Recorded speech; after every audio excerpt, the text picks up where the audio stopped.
यह कहानी है एक ऐसे समय की जब वीरता और सम्मान ने साम्राज्यों का भविष्य तय किया। उस युग का एक नायक था पृथ्वीराज चौहान, एक योद्धा, एक शासक और एक किंवदंती जिनकी साहस और शक्ति भारतीय इतिहास के पन्नों में गूंजती है।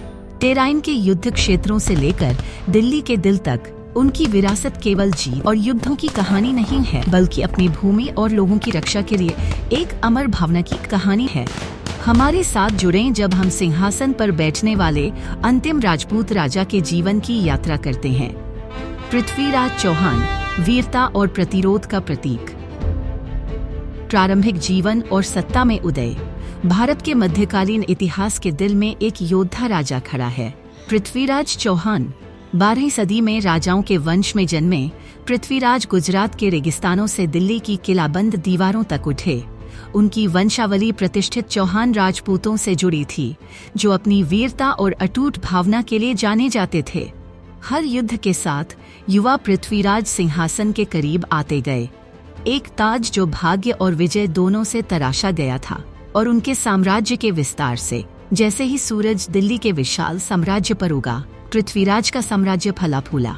उनकी विजय दूर दूर तक फैली। राजपूत कबीले एक ध्वज के नीचे एकजुट हुए। हर जीत के साथ पृथ्वीराज ने अपने साम्राज्य का विस्तार किया, सम्मान और भय दोनों का आदेश दिया। राजस्थान के सुनहरे रेत से लेकर दिल्ली के द्वार तक उनका नाम इतिहास के पन्नों में गूंजता है। एक राजा जो अजेय था, एक शासक जो अद्वितीय था। पृथ्वीराज का संयोगिता के प्रति प्रेम। लेकिन पृथ्वीराज केवल इस्पात के राजा नहीं थे, बल्कि गहरी भावनाओं के व्यक्ति भी थे। उनका दिल उनके प्रतिद्वंद्वी की बेटी सुंदर संयोगिता से मोहित था। किंवदंतियां कहती हैं कि प्रेम की कोई सीमा नहीं होती, और पृथ्वीराज ने इसे सच साबित किया। प्रेम और विद्रोह के एक साहसी कृत्य में उन्होंने संयोगिता को उसके स्वयंवर से दूर ले जाकर उनकी कहानी को समय की रेत में तराश दिया। एक प्रेम जो स्वयं व्यक्ति जितना ही प्रसिद्ध था। टेराइन की पहली लड़ाई 1191 में युद्ध की हवाएं उत्तरी मैदानों में बहने लगीं। टेराइन की लड़ाई में पृथ्वीराज ने अपने सबसे बड़े प्रतिद्वंद्वी मोहम्मद गौरी का सामना किया। अद्वितीय रणनीति और वीरता के साथ पृथ्वीराज ने आक्रमणकारी पर विजय प्राप्त की। राजपूत राजा विजयी खड़ा था, उसका साम्राज्य सुरक्षित और उसके लोग एकजुट। उनकी निडर कमान के तहत दिल्ली ऊंची खड़ी रही, लेकिन युद्ध की छायाएं अभी भी मंडरा रही थीं। तेहरान की दूसरी लड़ाई 1 साल बाद पृथ्वीराज और उनके साम्राज्य की किस्मत हमेशा के लिए बदल गई। टेराइन की लड़ाई में पृथ्वीराज ने विश्वासघात और हार का सामना किया। उनके साहस के बावजूद ज्वार बदल गया और दिल्ली गौरी की सेनाओं के हाथों में गिर गई। इतिहास इस दिन को भारत के मध्यकालीन इतिहास के सबसे महत्वपूर्ण मोड़ के रूप में याद करेगा। दिल्ली के अंतिम राजपूत राजा को बंदी बना लिया गया, लेकिन उनकी आत्मा अटूट रही। कैद और विद्रोही मृत्यु, जंजीरों में बंधे और गजनी ले जाए गए। पृथ्वीराज का शरीर कैद हो सकता था, लेकिन उनकी आत्मा विद्रोही रही।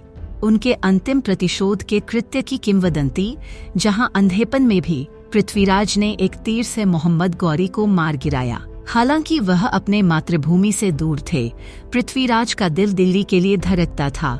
उनका प्रिय साम्राज्य। पृथ्वीराज चौहान की विरासत, यद्यपि सदियां बीत चुकी हैं जब से पृथ्वीराज ने धरती पर कदम रखा, उनकी विरासत जीवित है। उन्हें गाथाओं, कविताओं और लोक कथाओं में याद किया जाता है। साहस और बलिदान का अमर प्रतीक।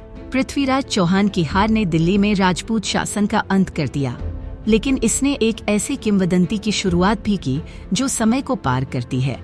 योद्धा राजा, निडर प्रेमी और दिल्ली के अंतिम राजपूत शासक पृथ्वीराज चौहान भारत की आत्मा में अंकित रहते हैं। दिल्ली आज एक अंतहीन कहानियों और कालातीत नायकों का शहर है। उनमें से पृथ्वीराज चौहान की कहानी साहस, प्रेम और स्थायी विरासत की है। उनका नाम समय के साथ गूंजता है, विद्रोह का प्रतीक, राजपूत सम्मान का प्रकाश स्तंभ और भारतीय इतिहास के अशांत लेकिन गौरवशाली युग की याद है।